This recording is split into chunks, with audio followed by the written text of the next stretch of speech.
అదే RTV app వార్తల్ని క్షణాల్లో చదివే అవకాశం ఉంటుంది. ఒక న్యూస్ పేపర్, ఒక టెలివిజన్ ఛానల్ మీ చేతుల్లో ఎప్పుడు ఉంటాయి. తెలంగాణలోని ప్రసిద్ధ పుణ్యక్షేత్రం వేములవాడ శ్రీ రాజరాజేశ్వర స్వామి ఆలయం దగ్గర ఉన్నాము. ఇక్కడైతే కోడలైతే పక్కదారి పడుతున్నాయని బీఆర్ఎస్ కావచ్చు, బీజేపీ నాయకులైతే పెద్ద ఎత్తున ఉదయం నుంచి అయితే నిరసనలు కావచ్చు, బయట నుంచి అయితే నిరసనలు తెలుపుతున్న పరిస్థితి అయితే మనమైతే చూస్తున్నాం. ఇప్పటివరకు అయితే ఈవో కోసం అయితే వెయిట్ చేయడం జరిగింది. ఇప్పుడైతే ఈవో అయితే ఇక్కడికైతే రావడం జరిగింది. ఒకసారి అయితే వారితో అయితే మాట్లాడదాం. సార్ చెప్పండి, ప్రస్తుతం చూసినట్లయితే వేములవాడ ఆలయానికి సంబంధించి అయితే పరకాల సంబంధించినటువంటి గీసుకోండకైతే కొన్ని కోడలైతే వెళ్ళాయని చెప్పేసి అయితే ఒక ఆరోపణ అయితే రావడం జరిగింది. ప్రస్తుతం దీనికి సంబంధించి ఏం చెప్తారు సార్?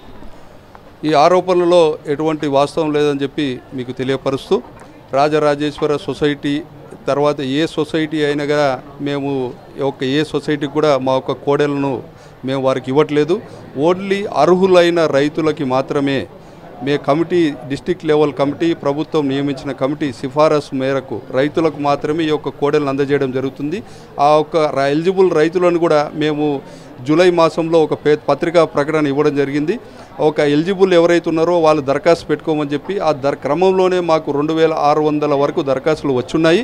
ఆ దరఖాస్తు లోపల ఎలిజిబుల్ రైతులు వారు పట్టాదారు పాస్ పుస్తకము, ఆధార్ కార్డు, స్థానిక అగ్రికల్చర్ అధికారి ధృవీకరించిన సర్టిఫికెట్, ఇతను రైతు, ఇతనికి వ్యవసాయ బలం ఉన్నది, ఇతను వ్యవసాయం చేస్తున్నాడు, ఇతనికి కోడలు అవసరం ఉన్నాయని చెప్పి వాళ్ళు ధృవీకరించినవి మేము పరిగణలోకి తీసుకొని వారికి కోడలు అందజేసే ముందు కూడా మేము వారి దగ్గర ఒక అండర్టేకింగ్ అంటూ తీసుకోవడం జరుగుతుంది.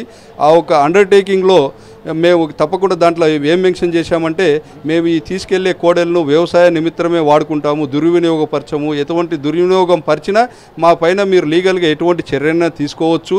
అలాగే మేము ఈ కోడలని పెంచలేని స్థితిలో ఉన్నప్పుడు ఈ కోడలను మీకు దేవస్థానం గోశాలకు తెచ్చి మీకు అప్పచెప్తామని చెప్పి కూడా అండర్టేకింగ్ లెటర్లో క్లియర్గా ఉన్నది. కాబట్టి ఏదైతే న్యూస్ పేపర్లో సొసైటీ పేరు వచ్చిందో ఆ సొసైటీకి ఎటువంటి కోడలు ఇవ్వలేదని చెప్పి కూడా తెలియపరుస్తుంది. ఓకే, ప్రస్తుతం అయితే ఒక లెటర్ అయితే సర్క్యులేట్ అవుతుంది. కొండా సురేఖ పేరు మీద అయితే ఒక లెటర్ అయితే ఆలయానికి అయితే వచ్చింది. దానికి సంబంధించి అయితే ఇక్కడ నుంచి 60 కోడలు అయితే అక్కడికైతే వెళ్ళడం జరిగింది. దానిలో 49 అయితే మాయమైన అయితే గీసుకొండ పోలీస్ స్టేషన్లో అయితే ఫిర్యాదు అందడం జరిగింది. అంతేకాకుండా మనుకొండకు చెందినటువంటి రాంబాబు అనే వ్యక్తి అయితే కొండా సురేఖ అనుచరుడు అని చెప్పేసి అయితే ఒక వార్త అయితే రావడం జరిగింది. దీనికి సంబంధించి ఆ లెటర్ చూసారా? దానికి సంబంధించి ఏం చెప్తారు సార్? ఏదైతే పత్రికలో ఈరోజు నేను ఆ లెటర్ చూశానో ఒరిజినల్ కాపీ అయితే ఇంతవరకు మాకు వచ్చి ఉండలేదు. ఆ కాపీ ఒకవేళ ఒరిజినల్ కాపీ వచ్చింటే దానిపైన ఒక ఎగ్జిక్యూటివ్ ఆఫీసర్గా నా ఒక సంతకం అనేది ఉండేది.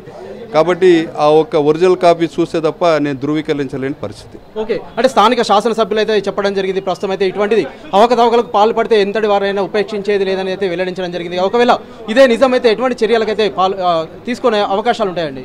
తప్పకుండా ఇప్పుడు రైతులు ఆల్రెడీ వాళ్ళ అండర్టేకింగ్ లెటర్లో మాకు స్పష్టంగా తెలియపరిచారు.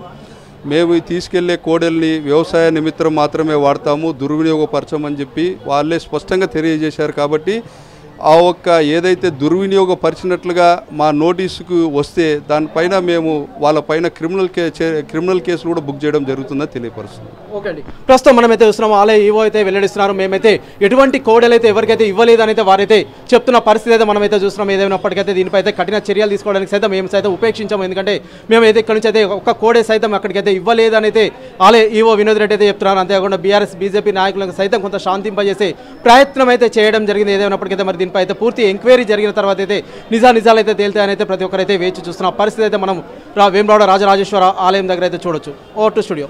మరిన్ని వీడియోస్ కోసం ఛానల్ ని సబ్స్క్రైబ్ చేయండి, లేటెస్ట్ అప్డేట్స్ కోసం వాట్సాప్ ఛానల్ ని ఫాలో చేయండి అండ్ లింక్ డిస్క్రిప్షన్ లో ఉంది.